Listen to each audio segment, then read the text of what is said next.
The Ulm Maneuver.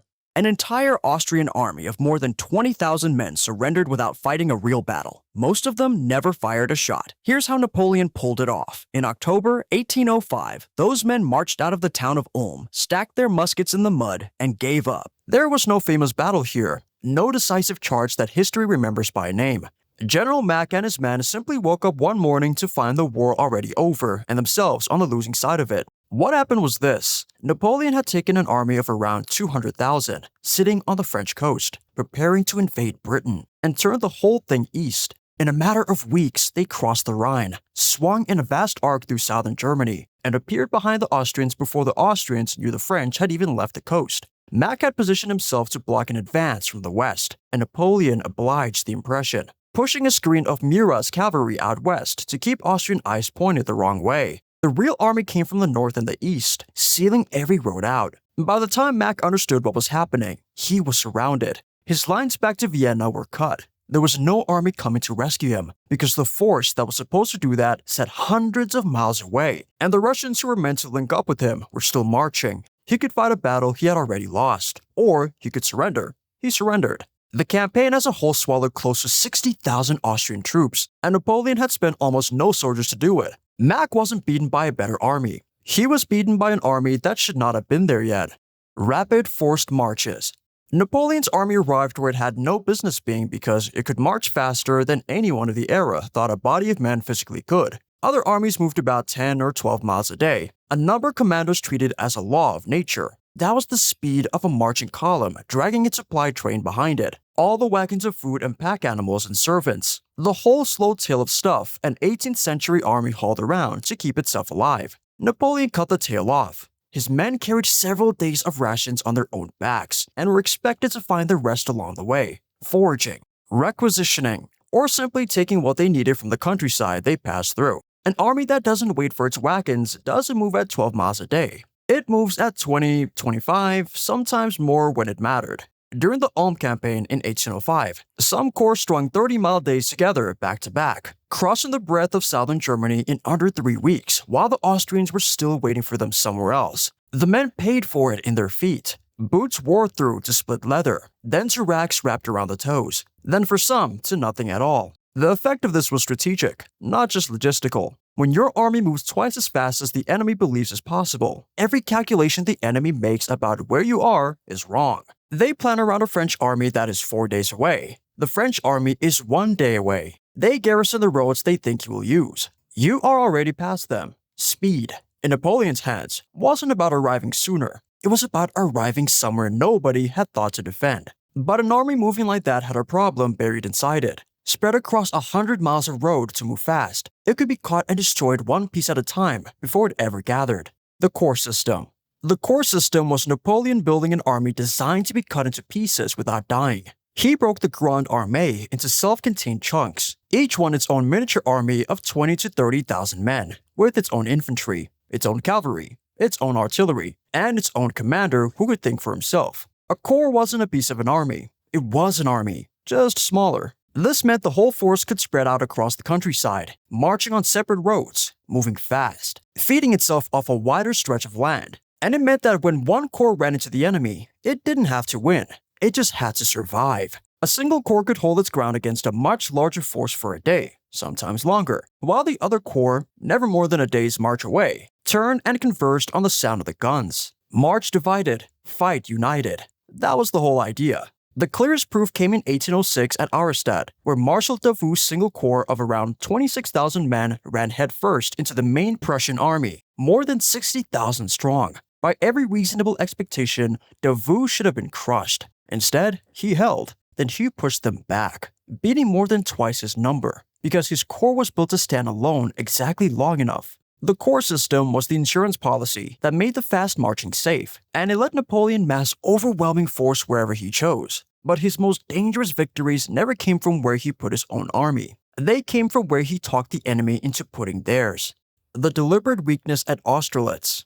On the morning of December 2nd, 1805, near a village called Austerlitz, Napoleon did something that looks, on paper, like a mistake bad enough to end a career. Already outnumbered, with roughly 70,000 men to the Allied army's 85,000, he gave up the high ground. In the center of the battlefield sat the Pratzen Heights, the best position for miles, the one piece of ground every officer present understood you were supposed to fight for. Napoleon pulled his men off it and left it open. He also deliberately thinned his right flank until it looked weak, undermanned, and ready to fold. To the Allied command, the picture was obvious. Their cautious Russian commander, Kutuzov, wanted no part of an attack, but the young Tsar Alexander, who shared command, overruled him. The Frenchman had overextended. His right was hanging in the air. Roll it up, get around it, and you could cut Napoleon off from the road to Vienna, the same trick he had been playing on everyone else all year. So they took the bait. Before dawn, fog lay thick over the whole field, and under cover of it, the Allied columns marched south of the Pratzen Heights to fall on the weak French right, which bent but did not break, because it was being held by Davout's corps, which had just force-marched close to 70 miles in 2 days to be there for exactly this. Napoleon watched the center of those heights empty out. They turned to Soult and asked how long his men would need to reach the top.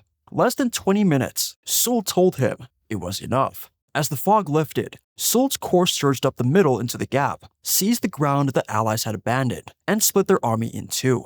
This is the part that reframes everything before it. Every tactic so far was about the outside of a battle. Position, speed, getting somewhere first. Austerlitz was the same idea turned inward. The weakness was real. The opening was real. And all of it was arranged to make the enemy walk into the one spot where he could be destroyed. Napoleon hadn't beaten the Allied army. He had talked it into beating itself. But Austerlitz was one army, lured into one trap. The harder version of the problem was the one he faced most often. 2 of them, coming from 2 directions at once.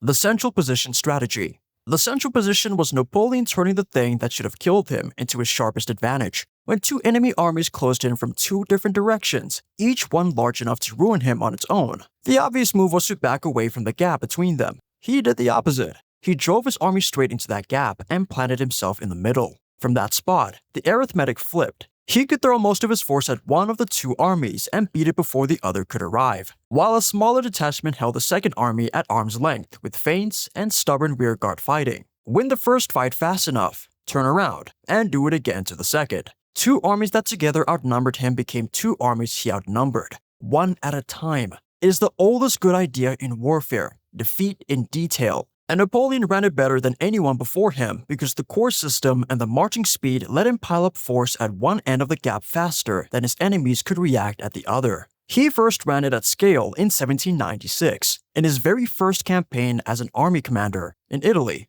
At Montinante, he wedged into the gap between the Austrians and their Piedmontese allies. One column came down out of the hills expecting to meet its allies on the far side of the ridge and found French infantry already sitting on the crossing, looking as though they had been waiting a while. He beat the 2 forces in pieces, one at a time, before they could ever join into one. It nearly carried him through his final campaign in 1815. The 2 armies closing on him, Wellington's Anglo-Allied force and the Prussians under Blücher, had close to twice its numbers between them. On June 16th, he beat Blücher at Ligny, while a detachment pinned Wellington at Quatre Bras, and he came within a single afternoon of finishing them off separately. Positioning could deliver him in front of a weaker enemy at the right moment. What it could not do was break that enemy once he got there. For that, Napoleon went back to the one thing the army had trained him to do: the Grand Battery. The Grand Battery was Napoleon taking the one thing the army had trained him to do and pushing it to an extreme nobody else dared. He was an artillery officer before he was a general, and he never stopped thinking like one. Where other commanders spread their cannon evenly along the line, handing a few guns to each section of infantry, Napoleon pulled his artillery together into a single massive concentration, dozens of guns firing at one point. The math is unkind. A handful of cannon scattered across a mile of front annoys an enemy. 80 or 100 guns firing on one stretch of line, the same few hundred yards, hour after hour, does something else entirely. It does not suppress a position, it erases it. At Wagram in 1809, he massed a battery of around 100 guns and aimed the whole thing at the enemy center. At Friedland in 1807, his gunners rolled their cannon forward to almost point-blank range and tore the Russian army apart against the river it could not cross. At Borodino in 1812, he tried it once more, and for once, the line refused to oblige. The Russians dug it and soaked the bombardment for hours, bleeding but holding, and the largest concentration of guns Europe had ever seen spent itself against the position that simply would not move. The Grand Battery was Napoleon, the artillerymen applying, at one spot, the principle behind everything else he did: concentration. Don't be strong everywhere. Be overwhelming in the single place that decides the day. The guns existed to physically open the gap that maneuver and position had only set up. But a gap in a line is just a gap. It closes in minutes as the enemy rushes men to plug it. Blasting it open was never the hard part. The hard part was knowing the exact second to send in the men he had spent the entire battle refusing to use. The commitment of the reserve. The Imperial Guard were the best soldiers in Europe, and Napoleon's favorite thing to do with them was nothing. At the heart of the Guard stood the Old Guard, veterans of a dozen campaigns, and he kept them out of almost every battle. While the rest of the army bled, the Guard stood in reserve, watching, untouched, sometimes for an entire day. The line soldiers grumbled about it. They call the Old Guard the Immortals, half in admiration and half in resentment, because the Immortals so rarely had to die. That was the whole point. A reserve is only dangerous for as long as it stays uncommitted. The moment you spend it, it stops being a threat hanging over the enemy and becomes just more men in the fight. So Napoleon hoarded his best troops, holding them back through the chaos, waiting for the one moment where the enemy line had been marched into the wrong position, pounded flat by the Grand Battery, stretched and cracked, and a single clean blow would shatter it for good. Then, and only then, did the Guard go in. When the Old Guard advanced, the battle was already ending. Their advance was the proof of it. For 20 years it worked, and the legend held. The Guard does not retreat. Then came the evening of June 18, 1815, on a muddy ridge in Belgium. The Prussians under Blucher arriving on his flank and his army spent, when Napoleon committed the Old Guard one final time, up the slope at Waterloo and into the British line. And for the first time in their history, they were thrown back down it. The cry went through the French ranks, the one no soldier in that army had ever expected to hear. La garde du recul. The Guard is retreating, and every man who heard it understood the same thing in the same instant. If the Immortals were falling back, the Empire was finished.